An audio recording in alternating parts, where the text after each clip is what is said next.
En este video estudiaremos los tipos de números. Empezaremos por los números naturales. Tenemos que son todos los números incluyendo el cero y se designa por. Sería la nomenclatura donde n representaría el conjunto de los números naturales a partir de 0, 1, 2, 3 hasta el infinito. Esos son los números naturales, los que conocemos, ¿verdad? Normalmente. Ahora, con los números primos, son los números naturales que solo tienen dos factores, que son el número mismo y el número 1. Pero ojo, tiene que dar una solución exacta. Por ejemplo, los números 2, 3, 5, 7, 11 y entre más, ¿verdad? ¿Pero por qué?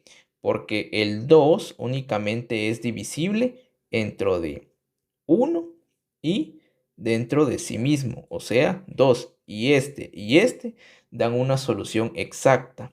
Ahora, el 3. ¿El 3 por qué? Porque el 3 solo es divisible dentro de él mismo y dentro de 1. Y los dos dan una solución exacta. El 5 de igual forma, 5 divisible dentro de sí mismo, es decir, 5 dividido 5 es 1, ¿sí? Ahora, 5 dividido 1 es igual a 5. Por lo tanto, solo tenemos dos factores, o sea, el número mismo y el 1. Y así hay números primos hasta el infinito. No solo son estos, son muchos más. Ahora, vamos con los números compuestos. Tenemos que son aquellos que son divisibles por otros números diferentes a 1 y por el mismo. Es decir, tienen más de dos divisores, ¿sí? Pueden tener 3, 4, etcétera. Entre estos, pues podemos encontrar lo que vendrían siendo, por ejemplo, 4, 6, 8, 9, y 10. Hasta ahí lleguemos. Pero hay muchos más. Es decir, el 4 puede ser dividido entre de 2, el 4 puede ser dividido por sí mismo, el 4 puede ser dividido dentro de 1. O sea, tenemos más de dos factores como lo teníamos en los números primos, que era una regla, dos factores. Acá son diferentes a 1 y por el mismo. Es decir, tienen ahora tres factores que los dividen. El 6 de igual forma. El 6 puede ser dividido dentro de sí mismo, dentro de 1, dentro de 2, dentro de 3 y así. O sea, tiene muchos más factores que 2. Ahora vamos a poner la definición de los números enteros. Acá nos damos cuenta que dice que no tienen parte decimal, pero sobre todo esto ya incluye a los números negativos, ¿sí? Por lo tanto, tenemos lo siguiente. Tenemos que el conjunto Z vendría representado por el número de enteros. Vendría siendo, por ejemplo, de menos infinito a menos 3, menos 2, menos 1. Incluye también el 0, luego 1, 2, 3, hasta más infinito. Por lo tanto, en la recta numérica podemos encontrar ya los números negativos, incluyendo el 0, y el positivo. Ahora pondremos lo que vendrían siendo los números pares e impares. Los números pares, por lo tanto, pueden ser 2, 4, 6, 8, 10, etcétera, hasta el infinito. ¿Por qué? Porque si nos damos cuenta, nos dice que se origina al multiplicar los números naturales por 2, ¿sí? Es decir, tenemos n, donde n representa un número natural y que sean multiplicados por 2. Entonces esto nos quedaría como 2n. Es decir, si nosotros agarramos 2 y n es cualquier número natural que es dentro de 0 al más infinito. Por ejemplo, al 2 nos quedaría 4. 2 por 3 sería 6. 2 por 4, 8. Y así nos vamos hasta al infinito. Por lo tanto, también se podría decir que los números pares son siempre divisibles entre de 2, es decir, siempre tienen mitad. Ahora con los números impares, la definición de estos números nos dice que pues es lo contrario a los pares, que no son múltiplos de 2. Es decir, todos aquellos números diferentes a, por ejemplo, 2, 4, 6, 8, 10, etcétera, son los números impares. Y esto se puede representar también con una serie que sería 2n más 1, ¿sí? Si no estamos seguros de cuál, del número que tenemos de estudio, si es par o impar, únicamente, pues podemos reemplazar aquí un número natural. Por ejemplo, 2n a 3 más 1. Teníamos que, por ejemplo, acá, miren, teníamos 3 por 2, era 6, era número par.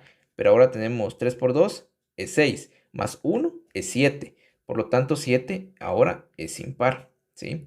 Entre los números impares podemos encontrar el 1, 3, 5, 7, 9, 11 y así, etcétera, hasta el infinito. Los números racionales, estos sí se pueden escribir en una forma de fracción. Si se puede escribir de forma de una fracción, es un número racional. Por ejemplo, el número 10, digamos, por ejemplo. Este se puede escribir de diferentes formas. Una de ellas es 20 dividido 2, nos va a dar 10. Listo, es un número racional, el 10.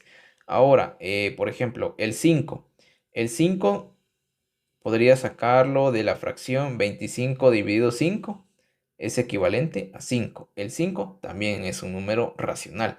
Entonces, una forma común de representarlo o una forma general es cuando A es dividido B, vamos a poner que tal que B sea diferente a 0 y pues esto al infinito, ¿verdad? Esta sería la fórmula, la forma general, perdón. Entonces, ahora nos faltaría los números irracionales. Prácticamente son aquellos números que son decimales, pero no tienen que tener una forma periódica, ¿sí? Por ejemplo, la raíz de 2 es un número irracional. ¿Por qué? Porque si al momento de pasar de forma decimal este radical, sería 1.4142, etcétera, ¿sí? Entonces, 1.4142 es una cifra en decimales y no periódico. ¿Qué se refiere con no periódico? Cuando un número es periódico en decimal, por ejemplo, 1.16, por ejemplo, 1.6666, estos números 6 se repiten infinitamente. Entonces, únicamente se le colocó una barrita aquí para representar lo que es un número periódico. Y listo, este es un número periódico. Si nos damos cuenta, este de aquí no es un número periódico, ¿sí? Porque no se repiten en secuencia los números después del decimal. Entonces, este sería un número irracional, ¿sí? ¿Por qué? Porque es un decimal y no es periódico, pero además poseen cifras infinitas, ¿sí? Esto es importante, infinitas. Ok, ¿qué otro? Podemos sacar la raíz de 5, que ese es aproximadamente 2.236 y otros números por acá. Este, de igual forma, no es periódico, ¿sí? No es repetitivo los números después del decimal. Además, tiene una cifra infinita, también es irracional. Por no irnos tan lejos, nosotros en física, en matemáticas, siempre usamos el número pi. El número pi es aproximadamente 3.1415, 90 y algo, 92 creo que es, entonces al infinito. Esto no tiene fin, estas cifras, ¿sí? Y tampoco es periódico, por lo tanto es un irracional. También lo que vendría siendo eh, la E de Euler, que vendría siendo 2.70 y algo, también es irracional. Es una cifra infinita y no es periódico y se puede escribir de una forma decimal. Y por último, pues el conjunto de todo, los números reales. Incluyen todos estos tipos de números que vimos anteriormente. Naturales, primos, compuestos, enteros, pares, impares, racionales y irracionales, ¿sí? Los números reales es el conjunto de todos los anteriores, ¿sí? Y se puede representar con una recta numérica que pues cubre, ahí sí que como dice la definición, cualquier punto de esta, o sea, de esta recta, de menos infinito a más infinito, 1, 2, 2.4, raíz de 25, etcétera. Menos 1, menos 3, menos 100 y cualquier número menos 200.2. Si se dan cuenta, aquí hay números pares, impares, irracionales, primos, compuestos. Por lo tanto, los números reales es el conjunto de todos los anteriores.